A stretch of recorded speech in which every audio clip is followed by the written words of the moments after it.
আপনি কি জানেন যে একটা কথা শুনেই ক্রস চেক না করে অ্যাকশনে যাওয়াতে কত পরিবার ভেঙে যায়, কত সম্পর্ক ভেঙে যায়?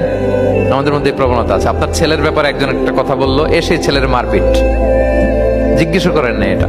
আপনার মেয়ের ব্যাপারে একজন এসে একটা বাজে কথা বলছে, এসেই আপনি মেয়ের সাথে খারাপ আচরণ। আপনার ওয়াইফের ব্যাপারে একজন বললো আর কি, যে ভাই আপনি এখানে, ভাবিকে তো দেখলাম ওইখানে আরেকজনের সাথে, আপনি এসেই আপনার স্ত্রীর উপর চড়াও অথবা গায়ে হাত তুললেন। তো হতে পারে যে ওই ভদ্রলোক অন্য কোনো মহিলাকে দেখেছে যে দেখতে আপনার স্ত্রীর মতো, এরকম হতে পারে কি পারে না বলেন? তো এই যে আপনি ক্রস চেক না করে, ভেরিফাই না করে যে অ্যাকশনে গেলেন, এতে সমস্যা হবে না সমাজে? পরিবার ভাঙে, সমাজে সম্পর্ক নষ্ট হয়, কলহ বাঁধে।